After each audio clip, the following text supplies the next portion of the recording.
দর্শক ভাইরা, আপনারা দেখছেন যে এই মুহূর্তে আমি সোহরাওয়ার্দী উদ্যান মাঠের ভিতরে একেবারে অবস্থান করছি। আপনারা দেখছেন, লক্ষ্য করলে পুরো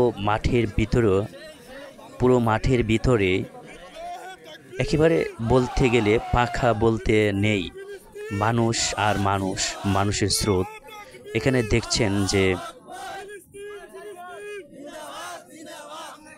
বহির্বিশ্বে যে সকল কিছু লোক আছে যাদের কারণে মুসলমানদের উপরে অত্যাচার, তাদেরকে আজকে মুসলমানরা কী রকম অপমান করতেছে আপনারা লক্ষ্য করলে দেখতে পারছেন।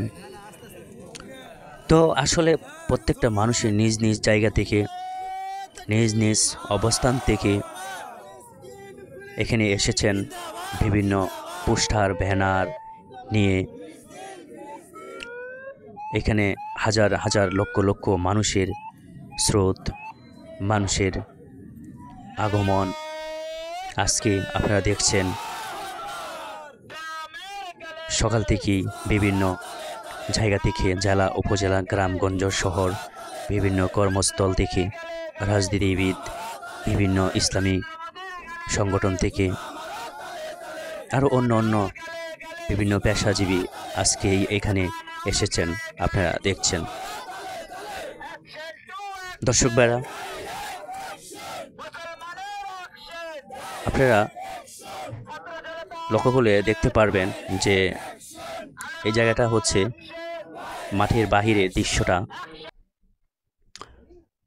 বিভিন্ন পাখা এবং ব্যানার, পতাকা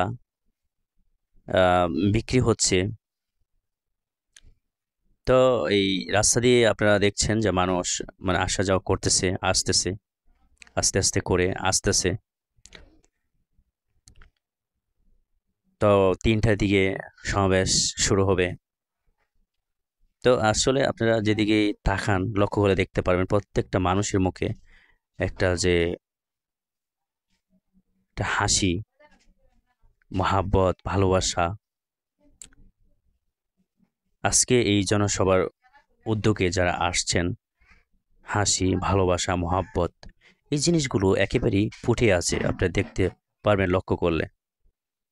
তো এইভাবেই সকাল থেকে আসতেছে লোকজন। এই লোকগুলি আমার যারা রাস্তায় দেখছেন তারা মাঠের ভিতরে ঢুকবে। আমি একটু আগে মাঠের ভিতরে ছিলাম, এখানে চলে আসলাম। এখানের অবস্থাটা কীরকম সেটা আপনাদের সামনে তুলে ধরবো, দেখাবো। তো ভিডিওটি আপনারা দেখতে থাকুন, বেশি বেশি শেয়ার করে দেন, সাবস্ক্রাইব করে পাশে থাকুন, সারা বিশ্বকে ছড়িয়ে দেন।